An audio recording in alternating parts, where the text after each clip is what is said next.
Minute के लिए सोचिए, एक मामला है मौत की सजा का। हर स्तर पर वो केस बंद हो चुका है।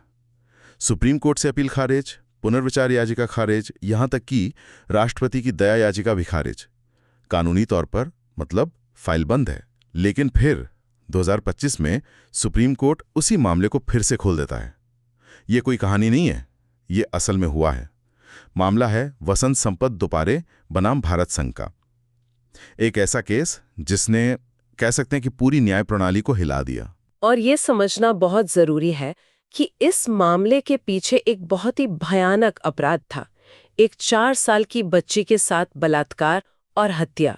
तो जाहिर है भावनाएं बहुत बहुत ज्यादा थीं, लेकिन अदालत के सामने जो कानूनी सवाल था वो भावनाओं से परे था।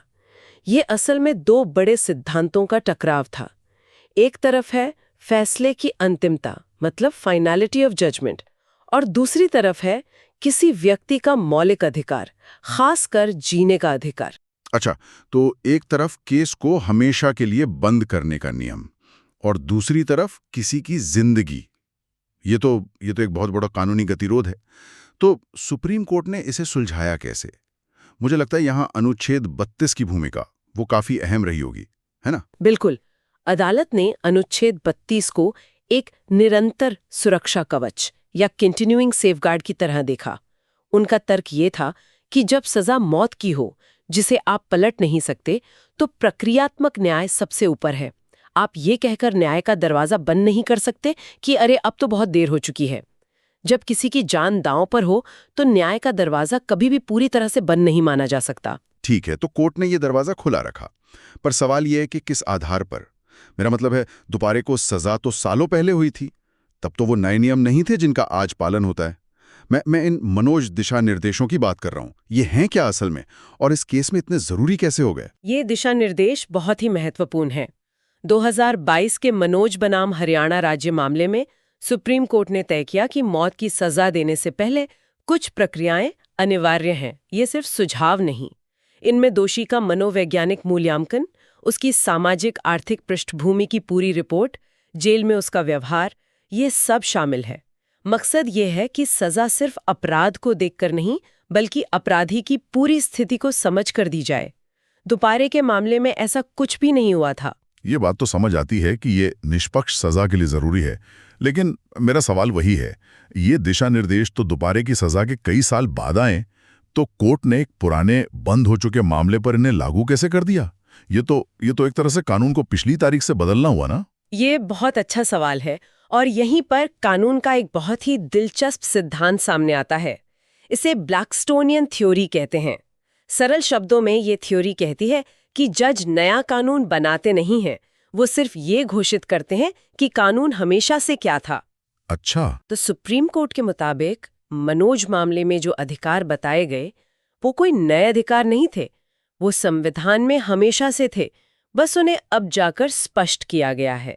इसलिए उनका लाभ हर किसी को मिलना चाहिए, चाहे मामला कितना भी पुराना क्यों ना हो। वाह, ये तो कानून को देखने का बिल्कुल ही अलग नजरिया है। तो इसका मतलब कोर्ट ने मान लिया कि दोपारे के साथ जो प्रक्रिया अपनाई गई वो हमेशा से ही गलत थी।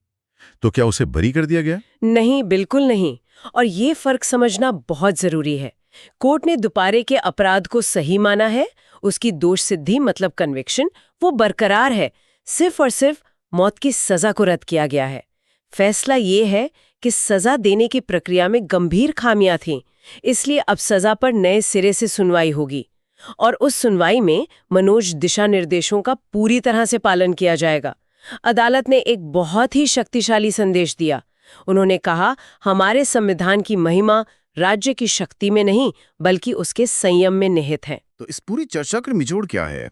इस एक आम इंसान के लिए इसका क्या मतलब है, और जो वकील या कानून के छात्र हैं उनके लिए इसमें क्या सबक है? आम लोगों के लिए इसका मतलब ये है कि हमारी न्याय प्रणाली त्वरित न्याय से ज्यादा निष्पक्ष प्रक्रिया को महत्व देती है, खासकर तब जब किसी की जान लेने जैसा अंतिम कदम उठाया जा रहा हो। वकीलों और छात्रों के लिए ये एक बहुत बड़ा सबक है।